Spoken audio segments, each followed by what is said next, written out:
پیغمبر کی ایک حدیث ہے نا کہ جبرائیل میرے پاس مسلسل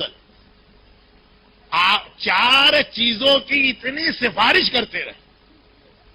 پیغمبر کا ایک جملہ ہے، اس کو الفاظ کو نہ پکڑیے، ہر زبان کا ایک طریقہ کار ہوتا. پیغمبر بھی اسی انداز سے بات کریں گے. میرے دل میں خیال آیا، یہ آج ہم کو پتا ہے دل کوئی چیز نہیں، دماغ کوئی چیز، لیکن محاورہ وہی چلے گا جیسا پیغمبر فرماتے ہیں کہ مجھے ڈر لگا کہ اللہ یہ چاروں چیزیں واجب نہ کرے. اب پیغمبر کو ڈر نہیں لگتا ہے، لیکن مسئلے کی اہمیت بتانے کے لیے کہ چار چیزیں اتنی اہم کہ جب بھی جبرائیل میرے پاس آتے تھے کسی بھی وجہ سے آئے چار چیزوں کا ذکر ضرور کرتے تھے، اور اتنی کثرت کے ساتھ کہ مجھے ڈر لگا کہ اللہ کہیں کو واجب تو نہیں کرنے والا. اس میں سے تین تو آپ اکثر سنتے ہیں، اور اس لیے اکثر سنتے ہیں کہ واقعاً زیادہ حدیثوں میں تین کا تذکرہ، لیکن ایک میں چوتھی کا بھی ذکر کہا کہ نمبر ایک نماز شب. اتنا تذکرہ کرتے ہیں جبرائیل جب کبھی میرے پاس آتے ہیں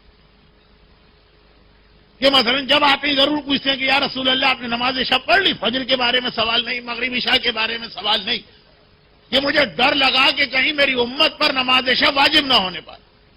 دوسری چیز یہ کہ اتنا زیادہ جبرائیل مجھے پڑوسی کے حق کے بارے میں وصیت کرتے رہتے ہیں، نصیحت کرتے رہتے ہیں، دریافت کرتے رہتے ہیں کہ مجھے ڈر لگا کہ کہیں یہ آیت نہ آ جائے کہ پڑوسی کا تو اتنا حق ہے کہ تمہارے ترکے اور میراث میں بھی اس کو حصہ ملے گا.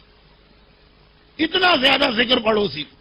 اور تیسری چیز مسواک، کہ اتنا زیادہ جبرائیل کا مجھ سے سوال اور وصیت اور تاکید اور نصیحت، یہ سب انداز بیان ہے. اس کا مقصد یہ حقیقی الفاظ نہیں ہے.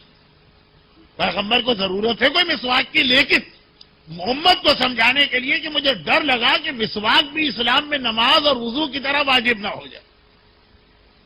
اگرچہ اسی مسواک کے حوالے سے شوہر اور بیوی کے حقوق کا بھی ایک بہت اہم نقطہ معصومین نے بیان کیا، لیکن چونکہ ہمارا عنوان شوہر اور بیوی کے حقوق نہیں، بات آ گئی تو صرف یاد دلا دیا جائے کہ امام فرماتے ہیں خالی تم ہی یہ توقع نہ کرو کہ تمہاری عورتیں تمہارے لیے اپنے آپ کو بنا کر سنوار کے سجا کے صاف ستھری رہیں.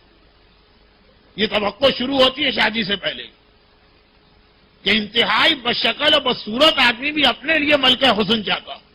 کہا کہ اسی طرح سے عورتوں کو بھی اس بات کی توقع